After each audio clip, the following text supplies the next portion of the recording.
La pasión y victoria de Cristo, una historia de sufrimiento y redención. En la víspera del sacrificio. Era una noche de jueves en Jerusalén y el ambiente estaba cargado de tensión. Las estrechas calles de la ciudad antigua rebosaban de peregrinos que habían llegado para celebrar la Pascua judía, una de las festividades más importantes del calendario religioso. El aire transportaba aromas de pan recién horneado, corderos siendo preparados para el sacrificio y el persistente incienso de los vendedores ambulantes. La ciudad, normalmente bulliciosa, parecía contener la respiración, como si intuyera los dramáticos acontecimientos que estaban por desarrollarse. En el Monte de los Olivos, apartado del bullicio urbano, Jesús se encontraba con sus discípulos en el huerto de Getsemaní. La luz plateada de la luna llena de Pascua se filtraba entre los antiguos olivos, proyectando sombras inquietas sobre el suelo polvoriento. El aire era fresco, con el aroma de flores silvestres mezclándose con el de las hojas de olivo. Jesús se había apartado para orar, y su rostro reflejaba la angustia de quien conoce el sufrimiento que le espera. Padre, oraba con intensidad, si es posible, aparta de mí esta copa, pero no sea como yo quiero, sino como tú. Gotas de sudor como sangre corrían por su frente mientras luchaba en oración, sabiendo que el momento decisivo de su misión en la tierra había llegado. A poca distancia, sus discípulos, vencidos por el cansancio y la tristeza, dormitaban intranquilos, ajenos a la batalla espiritual que su maestro libraba a pocos pasos de ellos.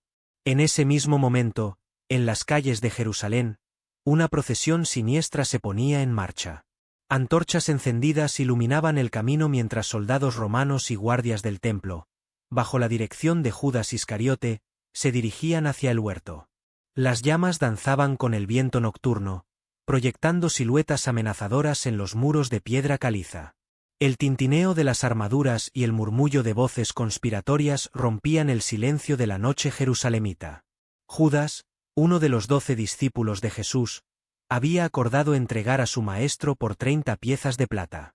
Su rostro, una vez abierto y amistoso, ahora estaba ensombrecido por la traición. Cada paso que daba hacia el huerto parecía hundirlo más en un abismo de oscuridad. Cada respiración lo acercaba más a un acto que reverberaría a través de los siglos. Al llegar al huerto, Judas se adelantó al grupo. La luz de las antorchas reveló a Jesús, quien acababa de despertar a sus discípulos. Sus miradas se encontraron por un breve momento, la de Jesús llena de compasión, la de Judas, evitando los ojos de su maestro. Aquel a quien yo besare, ese es. Prendedle, había dicho Judas a los guardias. Con pasos que vacilaron solo un instante, se acercó a Jesús. «Salve, maestro», exclamó, y depositó un beso en su mejilla. Ese beso, que debería haber sido un gesto de afecto y respeto, se convirtió en el símbolo eterno de la traición. «Amigo», respondió Jesús con voz tranquila pero penetrante, «con un beso entregas al Hijo del Hombre». Sus palabras, más que un reproche, revelaban la profunda tristeza por la elección de Judas. En ese momento, los guardias se abalanzaron sobre Jesús. Los discípulos, despertados abruptamente de su sueño, reaccionaron con confusión y miedo. Pedro, impulsivo como siempre, desenvainó su espada y cortó la oreja de Malco, uno de los sirvientes del sumo sacerdote. La sangre brilló por un instante bajo la luz de la luna antes de que Jesús interviniera. «Basta», ordenó con autoridad, y tocando la oreja del hombre herido, la sanó instantáneamente. Luego, volviéndose hacia Pedro, dijo: «Vuelve tu espada a su lugar, porque todos los que tomen espada, a espada perecerán. ¿Acaso piensas que no puedo ahora orar a mi Padre, y que Él no me daría más de 12 legiones de ángeles?» Con estas palabras, Jesús se entregó voluntariamente. Los guardias lo ataron con cuerdas ásperas que cortaban su piel, y lo condujeron fuera del huerto. Los discípulos, sobrecogidos por el miedo, huyeron en la oscuridad de la noche, dejando a su maestro solo frente a su destino.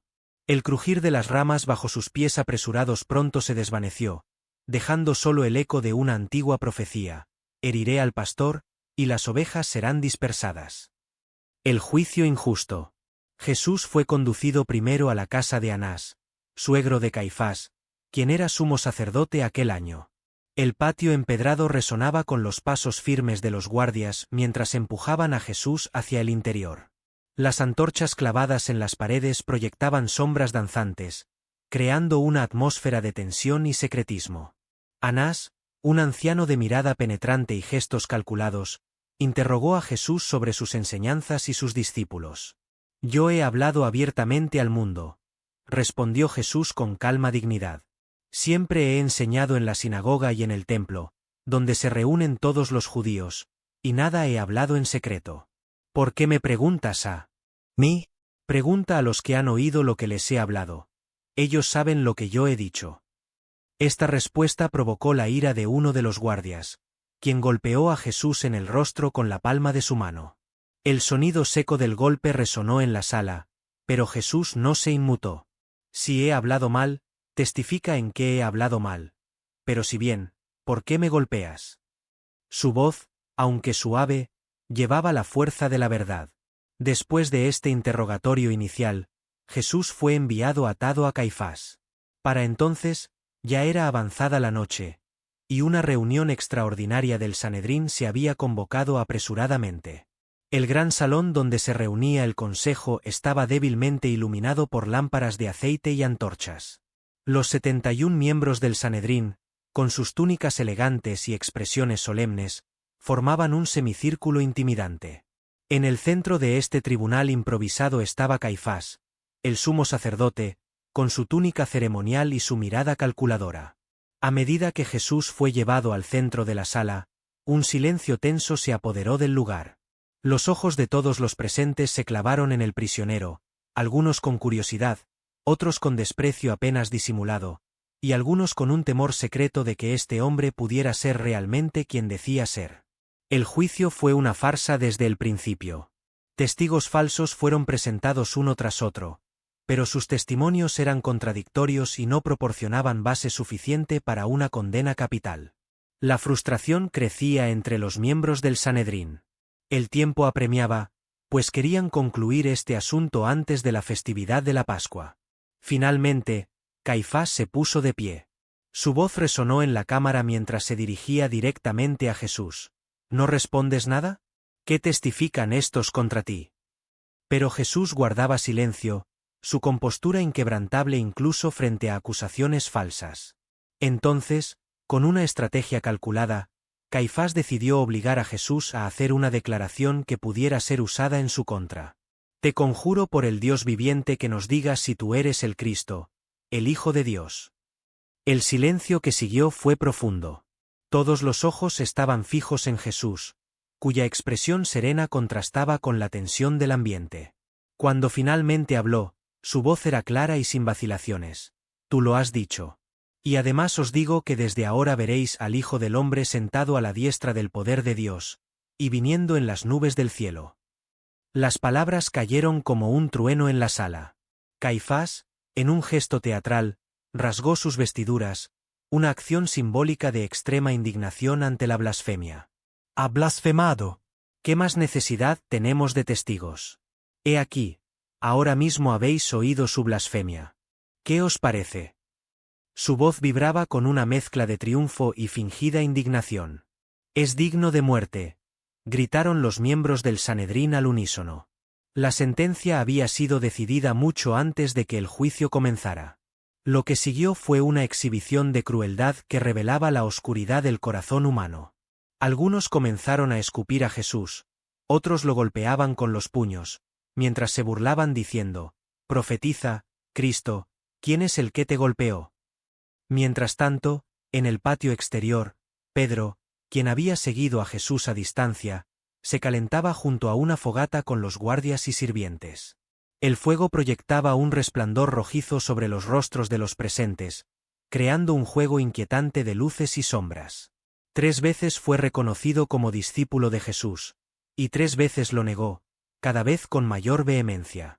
«No conozco a ese hombre», declaró la tercera vez, acompañando sus palabras con juramentos. En ese preciso momento, un gallo cantó, rompiendo el silencio de la madrugada. Jesús, siendo llevado de un lugar a otro en el patio, giró su cabeza y miró directamente a Pedro. No había reproche en esa mirada, solo un amor infinito mezclado con tristeza. Pedro recordó entonces las palabras que Jesús le había dicho: «Antes que el gallo cante, me negarás 3 veces». Abrumado por la vergüenza y el remordimiento, salió del patio y lloró amargamente. Sus sollozos se mezclaron con los primeros sonidos del amanecer que comenzaba a despuntar sobre Jerusalén, una ciudad que despertaría para presenciar el día más sombrío y a la vez más glorioso de la historia. Ante Pilato y Herodes. Con las primeras luces del alba, Jesús, con las manos atadas y el rostro marcado por los golpes de la noche anterior, fue conducido desde la residencia de Caifás hasta el pretorio, donde Poncio Pilato, el gobernador romano de Judea, tenía su tribunal durante las festividades. La ciudad comenzaba a despertar, y pequeños grupos de personas se detenían para observar el inusual cortejo de sacerdotes y ancianos que escoltaban a un prisionero. El pretorio era un imponente edificio que formaba parte de la fortaleza Antonia, construida estratégicamente junto al templo para mantener vigilada la zona más volátil de Jerusalén. Los líderes judíos, meticulosos en su observancia religiosa, se detuvieron en la entrada exterior. No querían contaminarse ritualmente entrando en un edificio pagano durante la festividad de la Pascua, una ironía cruel considerando que estaban buscando la ejecución de un hombre inocente. Pilato, un hombre de mediana edad con el rostro curtido por años de servicio militar y político, salió a recibirlos. Llevaba la toga decorada con la franja púrpura que indicaba su rango como representante del César. Su expresión revelaba irritación por ser molestado tan temprano con asuntos locales que consideraba por debajo de su dignidad. «¿Qué acusación traéis contra este hombre?», preguntó con brusquedad, mirando con desdén a Jesús, quien permanecía en silencio, con una dignidad que contrastaba con su apariencia maltratada. Los líderes judíos respondieron con evasivas: «Si este no fuera malhechor, no te lo habríamos entregado».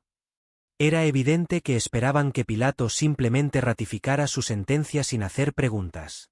Pero Pilato, no dispuesto a ser manipulado tan fácilmente, replicó: «Tomadle vosotros y juzgadle según vuestra ley». Su tono era desafiante, conociendo bien las limitaciones del poder judío bajo la ocupación romana. «No nos está permitido a nosotros dar muerte a nadie», admitieron los líderes, revelando así el verdadero propósito de su visita. Solo los romanos podían ejecutar la pena capital, y específicamente querían que Jesús fuera crucificado, una muerte degradante reservada para los peores criminales y rebeldes contra Roma. Ante esta respuesta, Pilato regresó al interior del pretorio y mandó llamar a Jesús. El espacioso salón de audiencias, con sus columnas de mármol y estandartes romanos, imponía respeto. El contraste entre el poderoso representante del imperio más grande de la tierra y el humilde carpintero de Galilea era impresionante. Y sin embargo, había algo en Jesús que inquietaba a Pilato, una autoridad intangible que trascendía las cadenas y los golpes visibles. «¿Eres tú el rey de los judíos?», preguntó Pilato, yendo directo al punto que podría constituir una amenaza política. Jesús le respondió con una pregunta: «¿Dices tú esto por ti mismo, o te lo han dicho otros de mí?». Esta respuesta, lejos de ser evasiva, invitaba a Pilato a reflexionar sobre el verdadero significado de la acusación. Pilato, irritado pero intrigado, replicó: «¿Acaso soy yo judío? Tu nación y los principales sacerdotes te han entregado a mí. ¿Qué has hecho?». «Mi reino no es de este mundo», explicó Jesús con serenidad. «Si mi reino fuera de este mundo, mis servidores pelearían para que yo no fuera entregado a los judíos, pero mi reino no es de aquí». «Luego, ¿eres tu rey?», insistió Pilato. Tú dices que yo soy rey. «Yo para esto he nacido y para esto he venido al mundo, para dar testimonio de la verdad. Todo aquel que es de la verdad, oye mi voz». «¿Qué es la verdad?», murmuró Pilato, no tanto como una pregunta sino como la expresión cínica de quien ha visto demasiado para creer en ideales. Sin esperar respuesta, salió nuevamente para hablar con los líderes judíos. «Yo no hallo en él ningún delito», declaró, esperando zanjar el asunto. Pero la multitud, que había comenzado a congregarse, instigada por los principales sacerdotes, clamaba cada vez más fuerte contra Jesús. Al enterarse de que Jesús era Galileo y por tanto estaba bajo la jurisdicción de Herodes Antipas, quien casualmente se encontraba en Jerusalén para la Pascua, Pilato vio una salida a su dilema. Envió a Jesús a Herodes, esperando librarse así de una decisión difícil. Herodes Antipas, hijo de Herodes el Grande, gobernaba Galilea y Perea como tetrarca. Era un hombre conocido por su vida disoluta y su desprecio por las tradiciones judías, a pesar de su origen idumeo y su nominal adhesión al judaísmo. Se alojaba en un lujoso palacio en el sector occidental de Jerusalén durante su visita. Cuando Jesús fue llevado ante él, Herodes se mostró exultante. Hacía tiempo que quería conocer a este predicador galileo de quien tanto había oído hablar. Esperaba presenciar algún milagro, no movido por la fe sino por un interés frívolo, como quien espera un espectáculo de entretenimiento. He oído mucho sobre tus milagros, dijo Herodes con una sonrisa burlona. Muéstranos algo impresionante. Convierte esta agua en vino, o haz caer fuego del cielo. Sus cortesanos rieron servilmente ante estas palabras. Pero Jesús guardó completo silencio. Su rostro sereno pero firme era una reprimenda silenciosa contra la frivolidad de Herodes. El tetrarca, frustrado por la falta de respuesta, permitió que sus soldados se burlaran de Jesús. Le pusieron una espléndida vestidura, mofándose de su supuesta realeza, y lo devolvieron a Pilato. El mensaje era claro.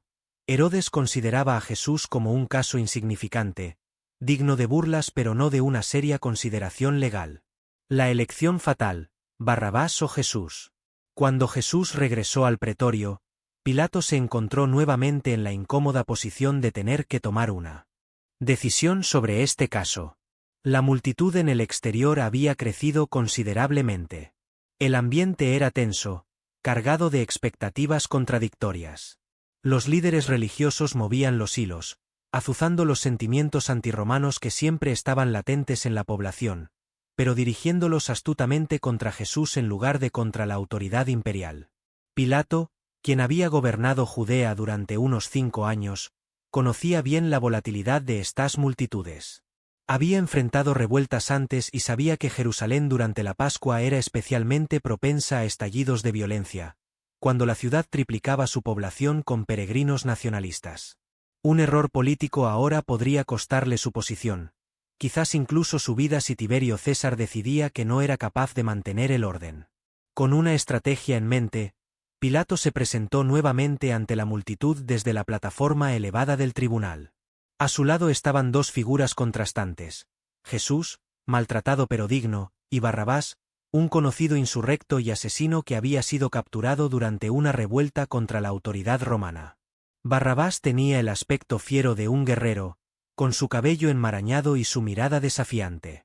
Era exactamente el tipo de Mesías militar que muchos esperaban, aunque su violencia lo hacía más un bandido que un libertador. «Tengo por costumbre liberaros un preso en la Pascua», anunció Pilato, elevando su voz para ser escuchado por todos. «¿A quién queréis que os suelte? ¿A Barrabás, o a Jesús, llamado el Cristo?»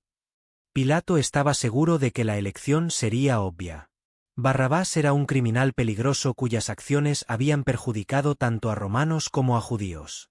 Jesús, en cambio, era conocido por sus enseñanzas de paz y sus actos de sanidad. Sin embargo, subestimó gravemente el poder de manipulación de los principales sacerdotes y la influencia que ejercían sobre el pueblo. En ese momento, mientras Pilato esperaba la respuesta de la multitud, un mensajero se acercó a él con urgencia. Era un esclavo enviado por su esposa, Claudia Prócula. El hombre se inclinó y susurró al oído del gobernador: «Tu esposa dice, no tengas nada que ver con ese justo, porque hoy he sufrido mucho en sueños por causa de él».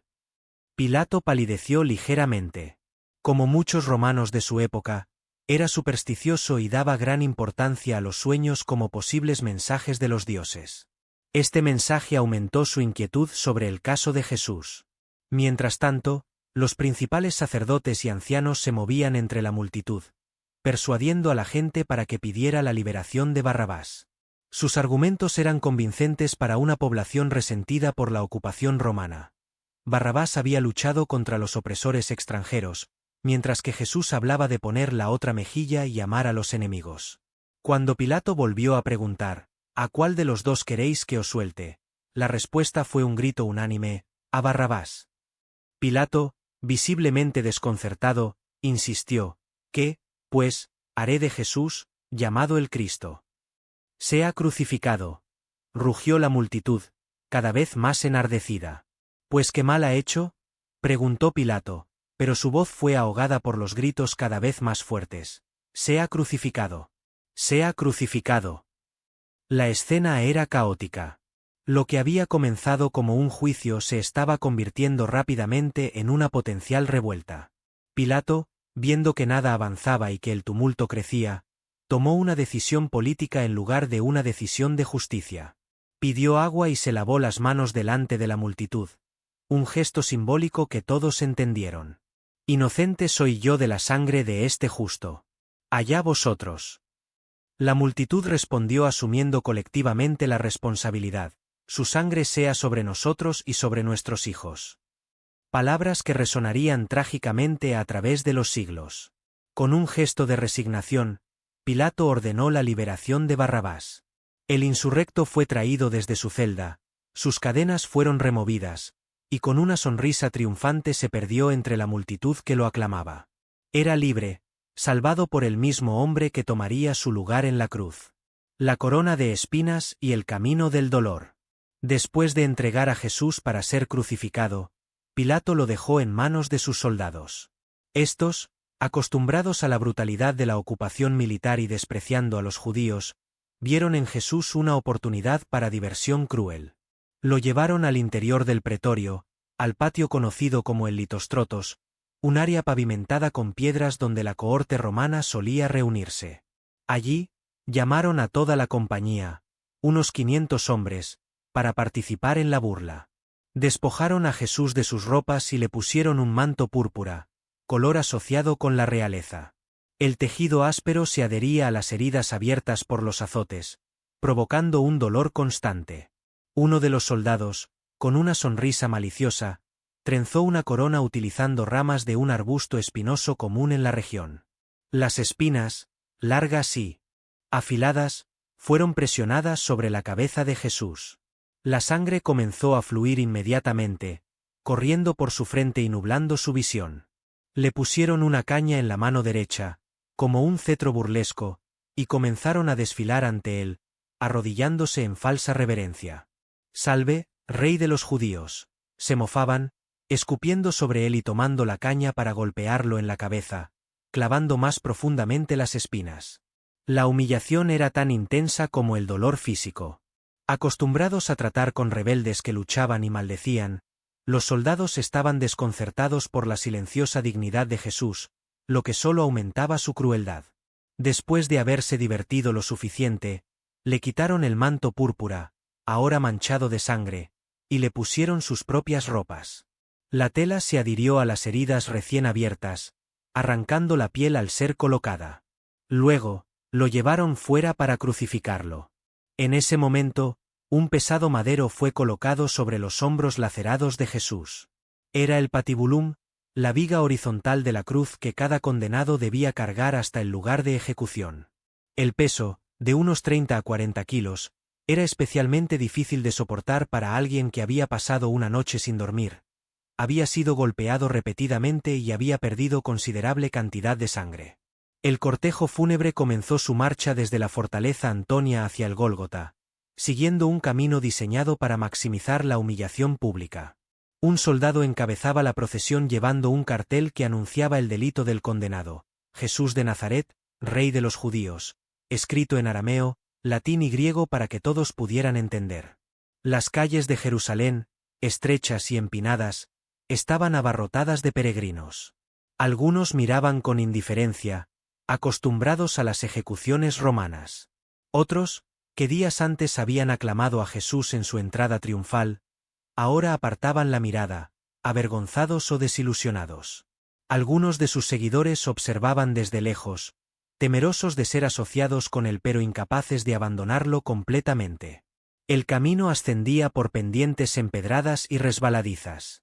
A cada paso, el peso de la cruz se hundía más en la carne desgarrada de los hombros de Jesús. El dolor era insoportable, amplificado por la deshidratación y el agotamiento. Varias veces cayó, incapaz de mantener el equilibrio bajo la carga. Los soldados, impacientes por completar su tarea antes del mediodía, cuando comenzaría oficialmente la festividad judía, lo levantaban bruscamente y lo obligaban a continuar. En un punto del recorrido, viendo que Jesús podría morir antes de llegar al lugar de ejecución, los soldados detuvieron a un transeúnte. Era Simón de Cirene, un judío de África del Norte que había venido a Jerusalén para la Pascua. Tú, carga con esto, le ordenaron, colocando la cruz sobre sus hombros. Simón, inicialmente reluctante pero sin opción ante la orden militar, tomó el madero y siguió el camino, caminando detrás de Jesús. Entre la multitud que observaba el triste espectáculo había un grupo de mujeres de Jerusalén que, conmovidas por la escena, comenzaron a llorar y lamentarse. Sus voces se elevaban en el tradicional llanto fúnebre, un sonido desgarrador que expresaba el dolor colectivo. Jesús, a pesar de su propio sufrimiento, se volvió hacia ellas con compasión. Hijas de Jerusalén, no lloréis por mí, sino llorad por vosotras mismas y por vuestros hijos, les dijo, con voz débil pero clara. Luego añadió una profética advertencia sobre los tiempos difíciles que se avecinaban para la ciudad, cuando muchos considerarían benditas a las mujeres estériles y pedirían a los montes que cayeran sobre ellos. También entre la multitud se encontraba María, la madre de Jesús, acompañada por Juan, el discípulo amado, y otras mujeres que habían seguido a Jesús desde Galilea. El dolor en el rostro de María era indescriptible. Ver a su hijo, a quien había acunado en sus brazos, ahora reducido a una figura ensangrentada y humillada, era más de lo que cualquier madre debería soportar. Y sin embargo, se mantenía firme, su fe inquebrantable incluso en esta hora más oscura. Sus miradas se cruzaron brevemente mientras Jesús pasaba. No se necesitaron palabras. El amor entre madre e hijo trascendía el horror del momento. En esa mirada había un reconocimiento compartido. Esto era parte de un plan mayor, un sacrificio necesario que ambos habían aceptado, aunque el precio fuera desgarrador. Finalmente, después de un trayecto que pareció eterno, la procesión llegó al Gólgota, una pequeña colina fuera de las murallas de la ciudad cuya forma recordaba a un cráneo. Era un lugar desolado, asociado con la muerte y el sufrimiento, donde los romanos realizaban regularmente ejecuciones públicas como advertencia contra cualquier desafío a su autoridad. La crucifixión y las 7 palabras. En la cima del Gólgota, bajo un cielo que comenzaba a oscurecerse a pesar de ser apenas mediodía, los preparativos para la crucifixión comenzaron con eficiencia mecánica. Los soldados romanos, expertos en este método de ejecución, trabajaban con una rutina practicada que hacía todo más aterrador. Primero, ofrecieron a Jesús vino mezclado con mirra y hiel, una bebida sedante tradicionalmente dada a los condenados para mitigar el dolor. Jesús lo probó pero rechazó beberlo, eligiendo experimentar plenamente el sufrimiento que había venido a soportar. Luego, lo despojaron de sus vestiduras, dejándolo expuesto a la vista de todos, un acto final de humillación. Los soldados dividieron sus ropas en 4 partes, una para cada uno, pero su túnica, tejida de una sola pieza, decidieron no rasgarla sino sortearla. Sin saberlo, cumplían así la profecía del Salmo 22, versículo 18, repartieron entre sí mis vestidos, y sobre mi ropa echaron suertes. Con Jesús tendido sobre el patibulum, el madero horizontal que había cargado, un soldado sostuvo un clavo de hierro contra su muñeca. Con un golpe preciso del martillo, el clavo penetró la carne y se incrustó en la madera. El sonido metálico del martillo resonaba en la colina mientras Jesús suprimía un grito de dolor. El mismo procedimiento se repitió con la otra muñeca. Luego, levantaron el patibulum con Jesús clavado a él y lo fijaron al estipes, el poste vertical que ya estaba anclado en el suelo. Sus pies fueron clavados al madero, uno sobre otro, con un clavo más largo que atravesaba ambos y se hundía en la madera. Sobre su cabeza, Pilato había ordenado colocar un letrero con la acusación: Jesús de Nazaret, Rey de los Judíos, en arameo, latín y griego. Los principales sacerdotes protestaron ante Pilato por esta inscripción: no escribas, el Rey de los Judíos, sino que él dijo: soy Rey de los Judíos, punto. Pero Pilato, quizás en un último acto de desafío o quizás por una intuición más profunda, respondió, lo que he escrito, he escrito. El título quedaría, proclamando involuntariamente una verdad que trascendía la intención de quienes lo habían condenado. A ambos lados de Jesús crucificaron a 2 ladrones, cumpliendo así otra profecía que decía que sería contado con los pecadores. Uno a su derecha y otro a su izquierda, formaban una imagen que sería simbólica. Jesús, incluso en su muerte, estaba entre los que necesitaban salvación. La crucifixión era diseñada no solo para matar sino para hacerlo de la manera más dolorosa y degradante posible. Cada respiración requería que el crucificado se impulsara hacia arriba con los pies, presionando sobre el clavo, para liberar la presión en los pulmones. Con el tiempo, la fatiga hacía imposible este esfuerzo, llevando a una asfixia lenta. El proceso podía durar horas o incluso días de agonía ininterrumpida. Desde la cruz, Jesús pronunció 7 frases que han sido recordadas como las 7 palabras de la cruz, cada una con un profundo significado teológico y humano. La primera fue una oración por sus verdugos. Padre, perdónalos, porque no saben lo que hacen. En medio de un dolor indescriptible, Jesús ejemplificaba su propia enseñanza de amar a los enemigos. Esta capacidad de perdonar en tales circunstancias revelaba la divinidad que habitaba en su humanidad sufriente. Mientras colgaba allí, los transeúntes se burlaban de él. Tú que destruyes el templo y en 3 días lo reedificas, sálvate a ti mismo. Si eres hijo de Dios, desciende de la cruz, gritaban algunos. Los principales sacerdotes, los escribas y los ancianos también se mofaban. A otros salvó, a sí mismo no se puede salvar. Si es el Rey de Israel, que descienda ahora de la cruz, y creeremos en él. Incluso uno de los malhechores crucificados con él se unía a las burlas. ¿No eres tú el Cristo? Sálvate a ti mismo y a nosotros. Pero el otro ladrón lo reprendió, reconociendo la inocencia de Jesús y su propia culpa. Volviéndose hacia Jesús, dijo, Señor, acuérdate de mí cuando vengas en tu reino. Esta confesión de fe, en circunstancias tan extremas, recibió la segunda palabra de Jesús desde la cruz. De cierto te digo que hoy estarás conmigo en el paraíso. Una promesa de salvación inmediata para un hombre que no podía ofrecer nada más que su arrepentimiento y fe. Cerca de la cruz estaban María, la madre de Jesús, su hermana, María esposa de Cleofás, y María Magdalena, junto con el apóstol Juan. Al ver a su madre y al discípulo a quien amaba, Jesús pronunció su tercera palabra, Mujer, he ahí tu hijo, y luego a Juan, he ahí tu madre. Incluso en sus últimos momentos, Jesús se preocupaba por el bienestar de su madre, confiándola al cuidado de su amigo más cercano. A partir del mediodía, una oscuridad sobrenatural cubrió la tierra por 3 horas, como si la creación misma estuviera de luto por su creador.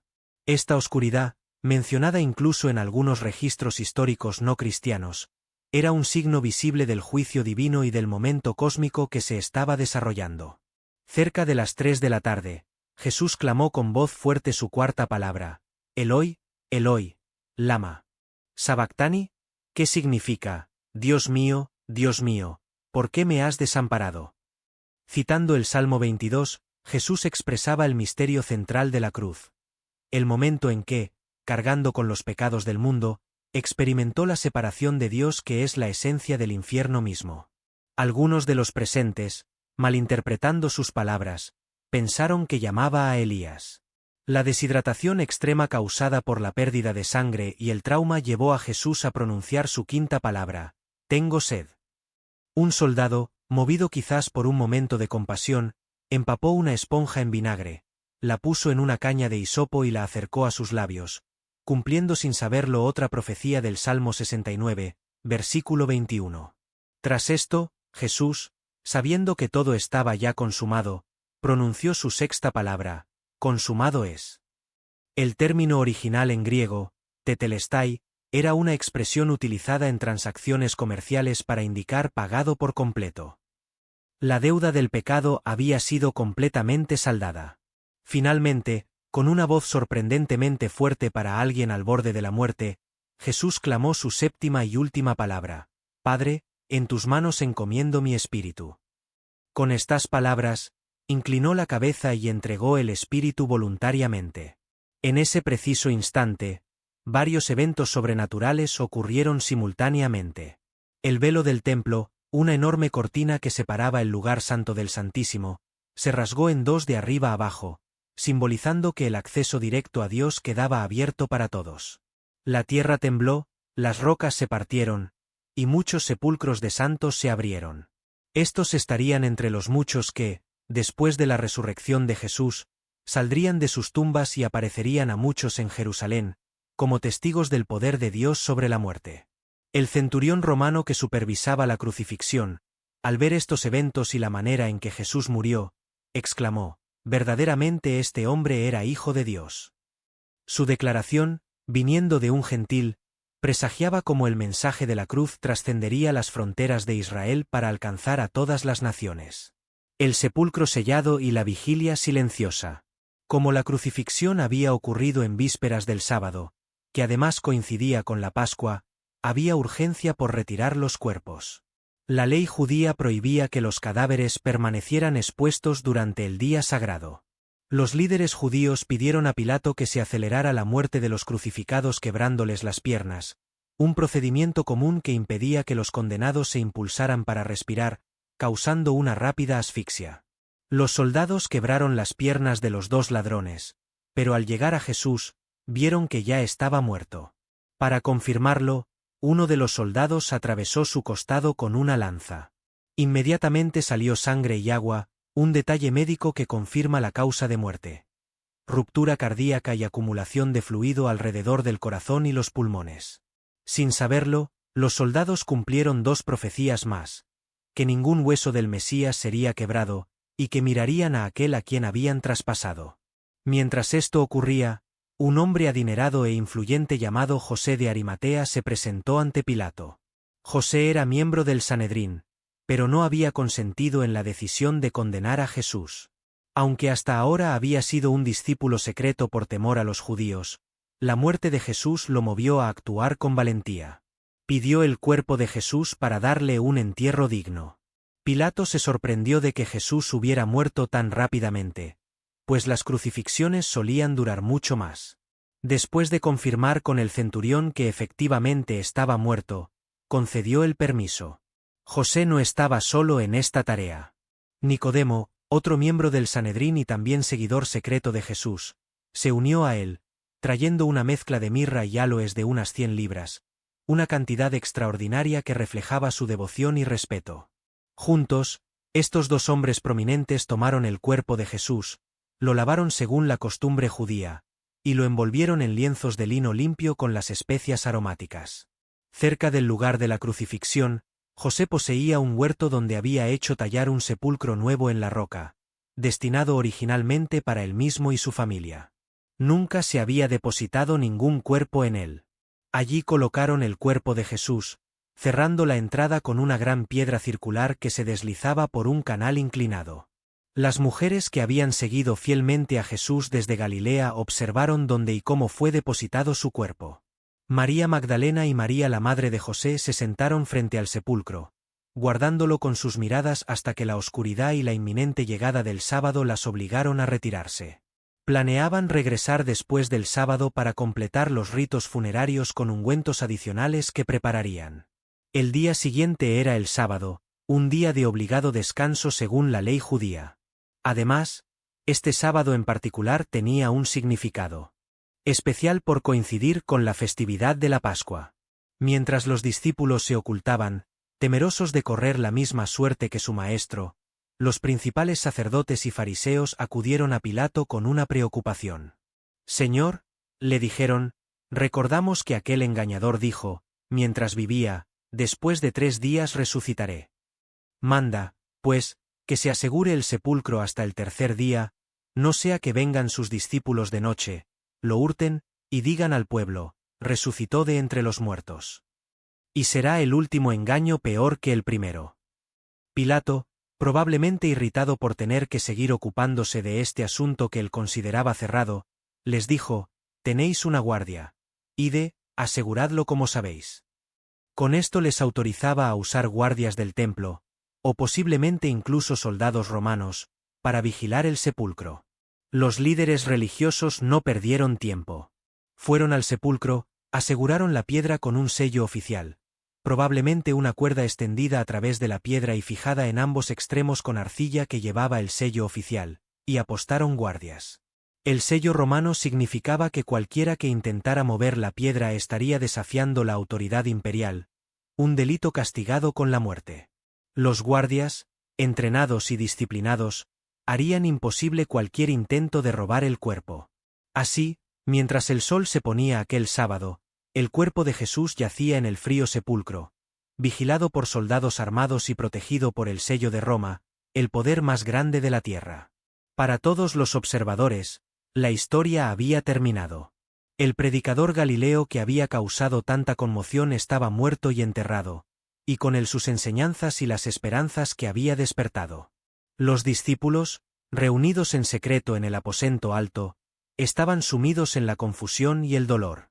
Las palabras de Jesús sobre su resurrección parecían ahora un sueño lejano, incomprensible ante la brutal realidad de su muerte. Pedro, en particular, cargaba con el peso adicional de su triple negación. Las lágrimas habían dejado surcos en su rostro curtido de pescador. Las mujeres, siempre fieles, preparaban los ungüentos y especias adicionales para completar el embalsamamiento tan pronto como terminara el sábado. Sus manos trabajaban mecánicamente mientras sus corazones se rompían con cada recuerdo de la gentileza y el amor de aquel a quien habían servido. María, la madre de Jesús, sostenida por el consuelo silencioso de Juan, revivía en su mente todos los momentos desde la anunciación del ángel hasta ver a su hijo respirar por última vez en la cruz. Las profecías de Simeón de que una espada atravesaría su alma se habían cumplido de la manera más dolorosa posible. Y sin embargo, en lo más profundo de su corazón, una chispa de fe se mantenía viva, recordando todas las promesas que Dios había cumplido hasta ahora. El sábado avanzaba lentamente, cada hora parecía una eternidad. La ciudad de Jerusalén continuaba con sus celebraciones pascuales, ajena en su mayoría al drama cósmico que se estaba desarrollando. Los peregrinos llenaban el templo con sus ofrendas, los sacerdotes realizaban los rituales prescritos, los niños jugaban en las calles. La vida seguía, aparentemente indiferente al hecho de que el autor de la vida estaba envuelto en lienzos funerarios dentro de una tumba sellada. Pero mientras la oscuridad cubría Jerusalén aquella noche, algo extraordinario se estaba gestando. El silencio del sepulcro no era el final de la historia, sino la pausa antes del acto más glorioso de todos. El triunfo de la mañana de Pascua. El primer día de la semana, cuando apenas comenzaba a amanecer, María Magdalena, María la madre de Jacobo, Salomé y otras mujeres se dirigieron hacia el sepulcro. Llevaban los ungüentos aromáticos que habían preparado para completar la unción del cuerpo de Jesús. El aire fresco de la mañana estaba impregnado con el aroma de flores primaverales y el rocío brillaba sobre la hierba. Los pájaros comenzaban su canto matutino, ajenos al drama que estaba por revelarse. En el camino, las mujeres discutían un problema práctico: ¿quién nos removerá la piedra de la entrada del sepulcro? La piedra era demasiado grande y pesada para que ellas pudieran moverla. Sin embargo, siguieron adelante, impulsadas por su amor y devoción hacia Jesús. Mientras se acercaban al huerto donde estaba el sepulcro, sintieron la tierra temblar bajo sus pies. Un terremoto repentino sacudió el área. Al mismo tiempo, un ángel del Señor descendió del cielo. Su apariencia era como un relámpago y su ropa blanca como la nieve. Con un poderoso movimiento, removió la piedra que sellaba el sepulcro y se sentó sobre ella. Los guardias, experimentados soldados acostumbrados a enfrentar peligros, temblaron de miedo ante esta aparición sobrenatural y cayeron como muertos. Cuando las mujeres llegaron al lugar, encontraron la piedra ya removida y el sepulcro abierto. María Magdalena, al ver esto, asumió inmediatamente que el cuerpo de Jesús había sido robado.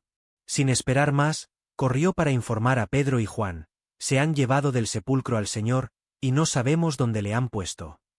Las otras mujeres, sin embargo, se acercaron y entraron al sepulcro. Para su asombro, no encontraron el cuerpo de Jesús. En su lugar, vieron a dos ángeles con vestiduras resplandecientes. El temor las hizo inclinarse hasta el suelo, pero los ángeles las tranquilizaron: no temáis vosotras, porque yo sé que buscáis a Jesús, el que fue crucificado.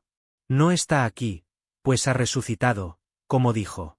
Venid, ved el lugar donde fue puesto el Señor. E id pronto y decid a sus discípulos que ha resucitado de los muertos.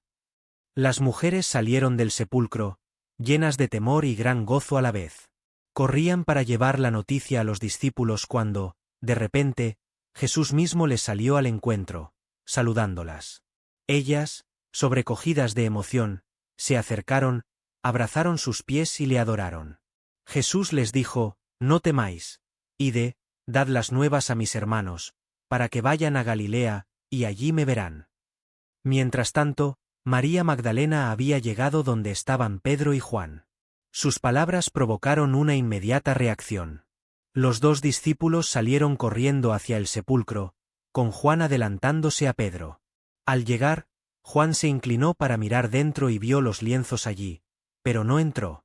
Pedro, llegando después, entró directamente al sepulcro.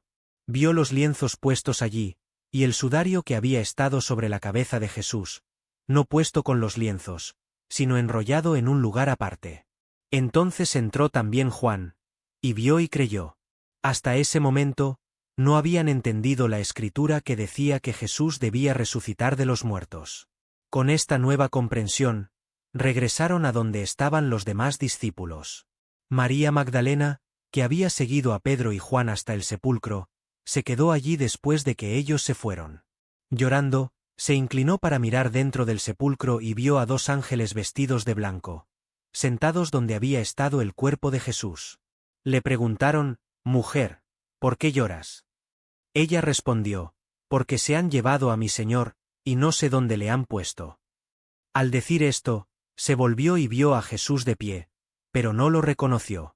Pensando que era el jardinero, le dijo: Señor, si tú lo has llevado, dime dónde lo has puesto, y yo lo llevaré. Jesús simplemente pronunció su nombre: María. En ese instante, ella lo reconoció y exclamó: Raboni, que significa maestro. Jesús le dijo: No me toques, porque aún no he subido a mi Padre. Mas ve a mis hermanos, y diles: Subo a mi Padre y a vuestro Padre, a mi Dios y a vuestro Dios. María Magdalena fue y anunció a los discípulos que había visto al Señor y las cosas que él le había dicho. Ese mismo día, dos discípulos viajaban desde Jerusalén a Emaús, un pueblo situado a unos 11 kilómetros. Mientras caminaban, conversaban sobre todo lo que había acontecido. En su dolor y confusión, no notaron que Jesús mismo se acercó y comenzó a caminar con ellos, pero sus ojos estaban velados para que no lo reconocieran.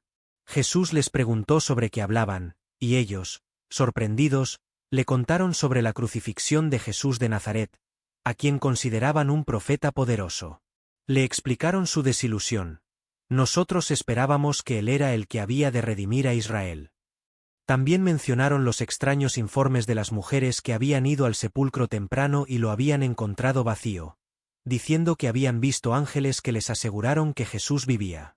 Jesús les respondió: Oh insensatos, y tardos de corazón para creer todo lo que los profetas han dicho. ¿No era necesario que el Cristo padeciera estas cosas, y que entrara en su gloria?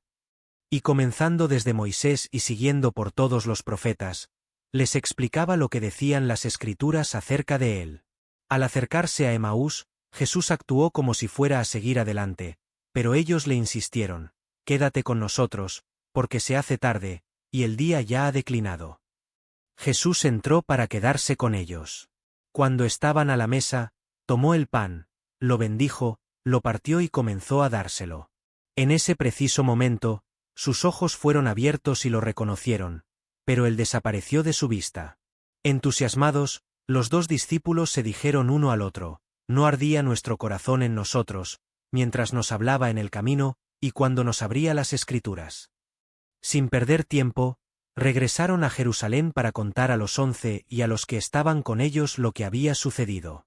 Mientras relataban su experiencia, Jesús mismo se presentó en medio de ellos y les dijo: Paz a vosotros. Ellos, aterrados y asustados, pensaban que veían un espíritu. Para tranquilizarlos, les mostró las manos y los pies con las marcas de los clavos, y les dijo: Palpad, y ved, porque un espíritu no tiene carne ni huesos, como veis que yo tengo. Cuando aún no lo creían por la alegría y el asombro, Jesús les preguntó, ¿tenéis aquí algo de comer? Le dieron un pedazo de pescado asado y un panal de miel. Y comió delante de ellos, demostrando que no era un fantasma ni una visión, sino una presencia física real. El impacto eterno de la resurrección.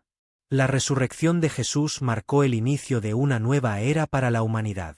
Lo que parecía ser la derrota definitiva en la cruz se transformó en la victoria más gloriosa jamás lograda. El sepulcro vacío se convirtió en el símbolo más poderoso de esperanza, anunciando que la muerte no tiene la última palabra. En los días siguientes, Jesús se apareció repetidamente a sus discípulos. En una ocasión, se mostró a más de 500 personas a la vez, proporcionando múltiples testigos de su resurrección. Tomás, quien no había estado presente en la primera aparición y había declarado que no creería a menos que pusiera su dedo en las marcas de los clavos, tuvo su propio encuentro con el resucitado. Al ver a Jesús y ser invitado a tocar sus heridas, solo pudo exclamar, «Señor mío y Dios mío». Durante 40 días, Jesús continuó instruyendo a sus discípulos acerca del reino de Dios. Les explicó cómo las escrituras del Antiguo Testamento habían profetizado sobre él, y les comisionó para ser sus testigos en Jerusalén, en toda Judea, en Samaria y hasta lo último de la tierra. Les prometió el Espíritu Santo, que les daría poder para cumplir esta misión global. Finalmente, después de darles su bendición, ascendió al cielo ante sus ojos, siendo recibido por una nube que lo ocultó de su vista. Mientras miraban fijamente al cielo, 2 ángeles aparecieron y les aseguraron, «Este mismo Jesús, que ha sido tomado de vosotros al cielo, así vendrá como le habéis visto ir al cielo».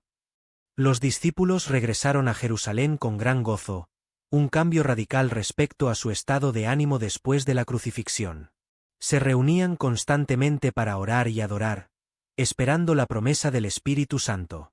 En Pentecostés, 50 días después de la Pascua, el Espíritu descendió sobre ellos, equipándolos con poder sobrenatural para comenzar su misión. La transformación fue asombrosa. Los mismos hombres que habían huido cuando Jesús fue arrestado, ahora proclamaban valientemente su resurrección en las calles de Jerusalén, ante las mismas autoridades que lo habían condenado. Pedro, quien había negado conocer a Jesús, ahora predicaba con tal poder que miles se convertían en un solo día. El mensaje se extendió rápidamente desde Jerusalén hacia todas las direcciones, alcanzando Judea, Samaria, y eventualmente, los confines del Imperio Romano y más allá. A pesar de la intensa persecución, nada podía detener el avance de la buena noticia. Los primeros cristianos enfrentaron torturas y muerte con una confianza inquebrantable, sabiendo que la resurrección de Jesús garantizaba su propia victoria sobre la muerte. La resurrección de Jesús transformó no solo la historia sino también la teología.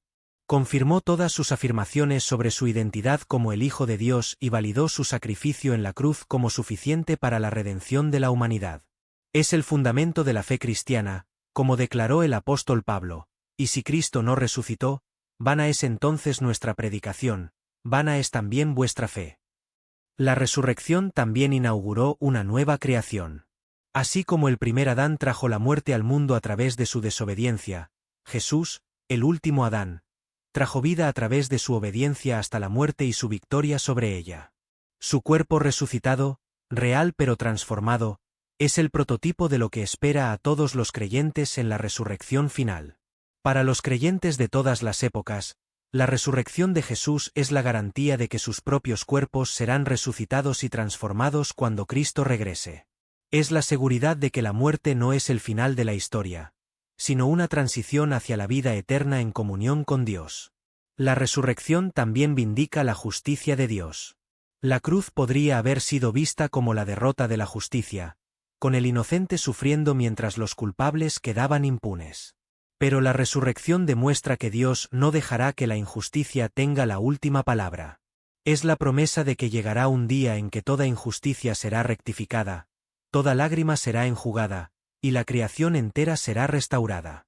En un mundo marcado por el sufrimiento y la muerte, la resurrección de Jesús ofrece una esperanza que trasciende las circunstancias. Asegura a los creyentes que su fe no es en vano, que sus labores en el Señor no son inútiles, y que la victoria final ya está asegurada aunque la batalla continúe. Como dijo C.S. Lewis, la resurrección significa que la muerte misma comenzó a retroceder, porque el primogénito de los muertos estaba liberando a los prisioneros. La tumba vacía sigue proclamando al mundo que el amor es más fuerte que la muerte, que la luz vence a las tinieblas, y que la vida, no la muerte, tiene la última palabra en la historia divina. Esperamos que esta narrativa haya traído aliento a tu día y renovado tu comprensión del evento más trascendental de la historia. Que el amor y la alegría de la Pascua llenen tu corazón y tu hogar, trayendo paz y consuelo en medio de los desafíos de la vida. Que podamos reflexionar sobre el sacrificio de Jesús y renovar nuestro compromiso de vivir según sus enseñanzas de amor y compasión. Deja tus pensamientos en los comentarios y no olvides suscribirte al canal Secretos de la Biblia. Si deseas seguir aprendiendo sobre estas poderosas historias bíblicas y obtener acceso anticipado a contenido exclusivo, considera convertirte en miembro de nuestro canal por una cantidad simbólica. Como miembro, recibirás beneficios especiales para ayudarte a profundizar aún más en este conocimiento divino. El enlace está en la descripción. Gracias por ver este vídeo. Bendiciones y que Dios esté contigo.